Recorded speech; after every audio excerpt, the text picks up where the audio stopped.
سلام، با خبرهای این ساعت طلوع شبکه جهانی تولونیوز خوش آمدید. امروز سه‌شنبه 24 ماه اسد سال 1391 ج خورشیدی است که برابر میشد با 14 ماه آگوست سال 2012 میلادی. در سه حمله انتحاری پای در پای عصر امروز در شهر زرنج مرکز ولایت نیمروز 20 تن کشته شدند و 48 تن دیگر زخم برداشتند.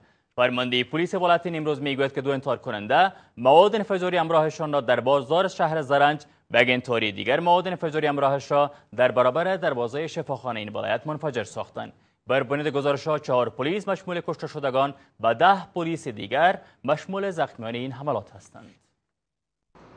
فرمانده پلیس ولایت نیمروز میگوید پس از آن که مهاجمان انتحاری مواد همراهشان را در دو بخش شهر زرنج منفجر ساختند، سه انتحاری دیگر که قصد انجام حمله های انتحاری را در این شهر داشتند از سوی پلیس از پا درآورده شدند. و میگوید که در این رویداد 20 تن به شمول 4 پلیس کشته شدند و 48 تن دیگر به شمول 10 پلیس زخم برداشتند.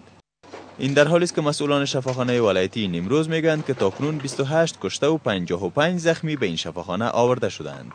از سوی هم یک عضو مجلس نمایندگان تلفات برخاسته از این رویداد را بیشتر از آنچه میداند که گزارش شده است. وضعیت نزدیک شفاخانه زرنج که پر جمعیت ترین منطقه و نفوس تمام زرنج بود اینها دادن که در اینجا تلفات ما بیشتر از 100 نفر تلفات بوده و زخمی هم بیشتر از 150 نفر زخمی داره. فرمانده پلیس نیمروز میگوید که عملیات پلیس در برابر خنثی ساختن این حمله های انتحاری از دوشنبه شب آغاز شده بود. و می‌افزاید که در نتیجه این عملیات 5 انتحاری از سوی پلیس کشته شدند و 3 انتحاری دیگر بازداشت شدند. یک منبع پلیس که خواست نامش گرفته نشود به تولونیوز میگوید که انتحار کنندگان بازداشت شده شهروندان ایران هستند، اما این ادعا تاکنون به گونه رسمی از سوی مقام‌های امنیتی تایید نشده است.